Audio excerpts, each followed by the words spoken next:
Hello students, welcome to Shweta Yadav Tutorials. Please like and subscribe my channel and hit bell icon for more updates. In this video we will discuss about phylum Hemichordata. Phylum Hemichordata class 11th के animal kingdom का एक छोटा सा topic है but still it is very important. जब हम बात करते हैं हेमी और कॉर्डेट, इसको स्प्लिट कर देते हैं तो यहाँ पे अगर इस वर्ड को हम स्प्लिट करते हैं हेमिकॉर्डेटा, क्लियर. तो जैसा आप मैथ्स में पढ़ते हैं हेमीस्फीयर, हाफ स्फीयर, हेमीस्फीयर का मतलब क्या होता है? Half sphere. उसी तरीके से अगर हम इसको स्प्लिट करें और समझें कि हाफ कॉर्डेट यानी कि ना तो ये पूरी तरीके से कॉर्डेट है ना ही ये पूरी तरीके से नॉन कॉर्डेट है. क्लियर. ये है क्या? ये क्या पूरी तरीके से कॉर्डेट है या पूरी तरीके से नॉन कॉर्डेट है या पूरी तरीके से कॉर्डेट है या पूरी तरीके से कॉर्डेट नहीं है. क्लियर. या हेमिकॉर्डेट है या हेमिकॉर्डेट नहीं है. तो इसमें बहुत सारी चीज़ें आती हैं. तो जब हम बात करते हैं हेमिकॉर्डेट की तो hemichordate is a connecting link between Chordata and non chordata. It is a connecting link between Chordata and non chordata. शुरुआत में इसको कॉर्डेट में, फाइलम कॉर्डेट में एज अ सब फाइलम रखा गया. उसके बाद धीरे धीरे जब इसके फीचर सामने आए सो इसको as a separate phylum non chordate में रखा गया. इसको as a phylum non chordate में रखा गया. So here Hemichordata was earlier considered as subphylum under phylum Chordata. Phylum Chordata में as a subphylum consider किया गया था, बट आज की डेट में इसको सेपरेट फाइलम के तौर पे रखा जाता है नॉन कॉर्डेट्स में.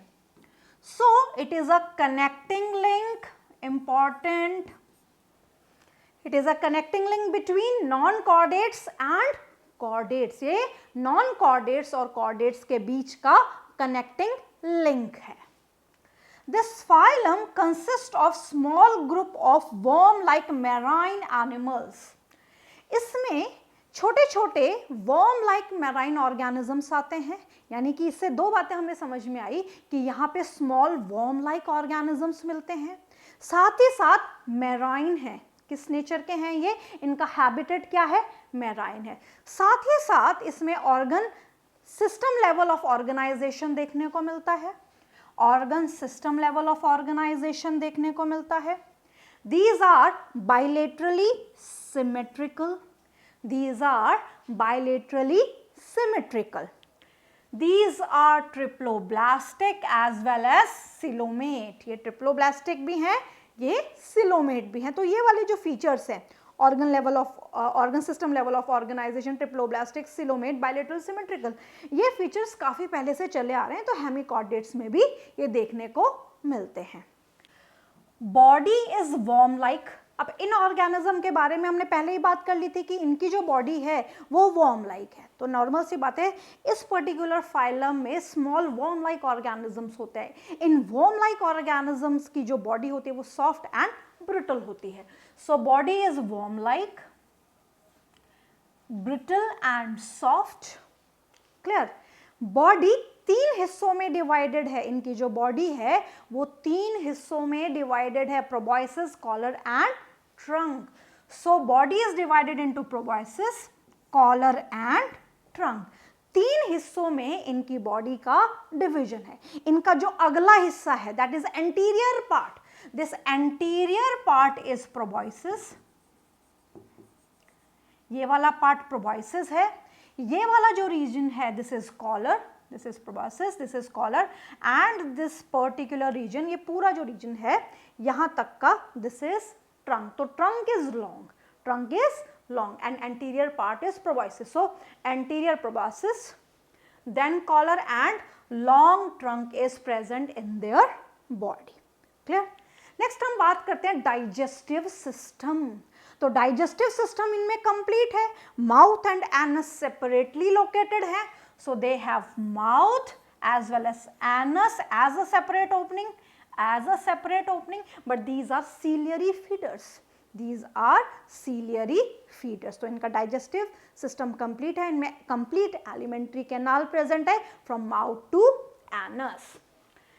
Respiration takes place through gills. अब यहाँ पे जब हम इनको बोलते हैं कि these are connecting link between Chordata and non Chordata, तो यहाँ पे इन्होंने कॉर्डेट का एक फीचर ले लिया, और जो कॉर्डेट का फीचर इन्होंने लिया है, this particular feature is presence of pharyngeal gill slits. यहाँ पे क्या मौजूद है, यहाँ पे फेरेंजियल गिल स्लिट्स मौजूद हैं। तो इनमें रेस्पिरेशन गिल्स से होता है। अगर पूरा नाम याद रखना है तो क्या याद रखेंगे, they have pharyngeal gill slits. Clear? तो फेरेंजियल रीजन में यहाँ पे क्या मौजूद है, गिल स्लिट्स मौजूद हैं। So digestive system complete, respiration with the help of pharyngeal gill slits. Circulatory system इनमें कैसा है, ओपन टाइप सर्कुलेटरी सिस्टम है।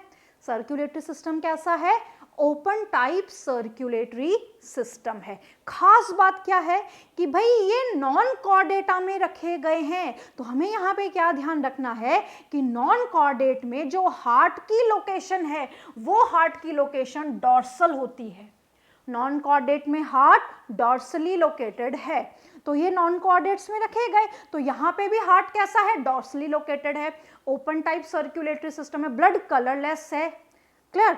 बट ब्लड में जो ब्लड कॉर्पुसल्स प्रेजेंट है वो एमीबॉइड शेप की हैं, so they have amoeboid shape blood corpuscles. So blood is colourless with amoeboid corpuscles. Heart is dorsally situated and कई बार कुछ केसेस में रेस्पिरेटरी पिगमेंट देखने को मिलता है, and this respiratory pigment is vanadium. So अगर हम यहाँ पे देखें तो ये जो बड़ा सा हमें रेड कलर का दिखाई दे रहा है, this is nothing but heart. So here heart is dorsally located, blood is colorless, but they have open type circulatory system. Next, notochord इनमें नहीं है, ध्यान रखना, true notochord is absent but notochord like structure is present. Notochord जैसा structure इनमें देखने को मिलता है, and this notochord like structure is known as stomochord और buccal diverticulum. So here notochord like structure is found in collar region called buccal diverticulum or stomochord. Notochord नहीं है, true notochord इनमें नहीं है. नोटोकॉर्ड जैसा स्ट्रक्चर है, ये बहुत इंपॉर्टेंट फीचर है. नोटोकॉर्ड जैसा स्ट्रक्चर है जिसको क्या बोला गया है, बक्कल डाइवर्टिकुलम या स्टोमोकॉर्ड. क्या है ये? Outgrowth of gut. What it is? It is outgrowth of gut. So here stomochord is present, and this stomochord is nothing but outgrowth of gut. True notochord is absent. I told you earlier कि भाई इनमें true notochord देखने को नहीं मिलती है. notochord जैसा stomochord देखने को मिलता है. पोस्ट एनल टेल भी नहीं है. तो अगर हम ध्यान से देखें, नोटोकॉर्ड और पोस्ट एनल टेल नहीं है, मतलब ये जो दो फीचर हैं ये कॉर्डेट्स के होते हैं, तो इनमें ये दोनों फीचर्स कॉर्डेट के प्रेजेंट नहीं है. चलिए, excretion occurs by a single glomerulus. इनमें एक्सक्रीशन के लिए एक ही सिंगल ग्लोमेरुलस प्रेजेंट होता है, और ये ग्लोमेरुलस भी कहाँ पे होता है? प्रोबॉयसिस रीजन में होता है. तो इसीलिए इस सिंगल ग्लोमेरुलस को क्या बोला जाता है? प्रोबॉयसिस ग्लैंड बोला जाता है. So here single glomerulus is present, and this single glomerulus is situated in the proboscis region. That's why it is known as proboscis gland. इसीलिए इसको क्या बोला गया है? proboscis gland बोला गया है. क्लियर? सो एक्सक्रीशन किससे होता है? प्रोबॉयसिस ग्लैंड से होता है. अगर क्वेश्चन आ जाए कि भाई इनमें एक्सक्रीशन कैसे होता है या प्रोबॉयसिस ग्लैंड से एक्सक्रीशन किस में होता है, तो प्रोबॉयसिस ग्लैंड से एक्सक्रीशन होता है हेमिकॉर्डेट्स में. Central nervous system is just like non chordates. Central nervous system इनका नॉन कॉर्डेट्स जैसा है. Clear? Brain is present in the form of nerve ring. इनका जो ब्रेन है वो किस तरीके से प्रेजेंट है, इस तरीके से नर्व रिंग की फॉर्म में प्रेजेंट है। और नर्व रिंग के साथ साथ यहाँ पे इनका कैसा ब्रेन है, नर्व रिंग की तरह ब्रेन इनका सिचुएटेड है। तो जहाँ पे नर्व रिंग की बात आ जाए, इसका मतलब वो किसका फीचर हुआ, नॉन कॉर्डेट का फीचर हुआ। सो ब्रेन बेसिकली कैसा है, like nerve ring. Clear. Reproduction sexual है, रिप्रोडक्शन सेक्सुअल है। सेक्सेस सेपरेट है, सेक्सेस सेपरेट है, मेल एंड फीमेल अलग अलग हैं। क्लियर। मतलब these are unisexual, these are unisexual. Fertilisation external है, फर्टिलाइजेशन एक्सटर्नल है। डेवलपमेंट इनडायरेक्ट है, तो जहां भी डेवलपमेंट इनडायरेक्ट होता है वहां पे लार्वल स्टेज आती है। क्लियर। सो यहाँ पे डेवलपमेंट इनडायरेक्ट है। और यहाँ पे लार्वा प्रेजेंट है, टोनेरिया लार्वा। लार्वा का कौन सा फॉर्म है यहाँ पे, टोनेरिया लार्वा। तो यहाँ पे हमने दो इंपॉर्टेंट फीचर पढ़े, central nervous system. Central nervous system इनका नॉन कॉर्डेट्स जैसा है, ब्रेन नर्व रिंग की फॉर्म में है। क्लियर। रिप्रोडक्शन सेक्सुअल है, सेक्सेस सेपरेट है। फर्टिलाइजेशन एक्सटर्नल है, डेवलपमेंट इनडायरेक्ट है। और यहाँ पे कैसा लार्वा है, टोनेरिया लार्वा यहाँ पे प्रेजेंट है।